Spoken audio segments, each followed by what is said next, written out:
So guys நம்ம regular viewer ஒருத்தர் alien எக்ஸ்க்கு ultimate form இருக்கா அப்படின்னு கேட்டிருந்தாரு. ஸோ ஆக்சுவலி பெத்தன ஒரு ஆர்ட் டேரக்டர் திரிக்சேவாத் ஆல்மோஸ்ட் எல்லா ஏலியன்ஸும் அல்டிமேட்டாக மாற முடியும் அப்படின்னு சொல்லியிருந்தாரு. ஸோ அவர் எல்லாமே சொல்லலை, ஆல்மோஸ்ட் எல்லாம் தான் சொல்லியிருந்தாரு. பேசிக்கலி அல்டிமேட்டாக மாறது ஒரு பெரிய காம்ப்ளெக்ஸான கான்செப்டே இல்லை. எப்படி மங்கி தான் கொஞ்சம் கொஞ்சமாக பல 100 வருஷத்தில் இவால்வ் ஆகி நிறைய இன்டெலிஜென்ஸ் அண்ட் ஸ்ட்ரென்த் ஒரு ஹியூமனாக இவால்வ் ஆச்சோ, அதே விஷயத்தை ஆர்டிஃபிஷியலாக ஒரே செகண்டில் பல லட்சம் வருஷம் ஒரு ஏலியனை இவால்வ் பண்ண எப்படி மாறுங்கிறது அல்டிமேட் ஃபார்ம்.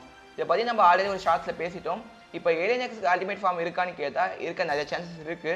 ஆனால் அதுக்கான தேவை இருக்காதுன்னு தான் தோணுது. எப்படி இன்ஃபினிட்டி என்ன ஆட் பண்ணாலும் மல்டிப்ளை பண்ணாலும் இன்ஃபினிட்டி தான் வருமோ, அதே மாதிரி தான் ஏலியன் எக்ஸ்க்கு இன்ஃபினிட் பவர் இருக்குது. அது அல்டிமேட் ஃபார்ம் கொண்டு போகிறது பெருசாக எந்த சேஞ்சையும் உருவாக்காதுங்கிற மாதிரி தான் தோணுது.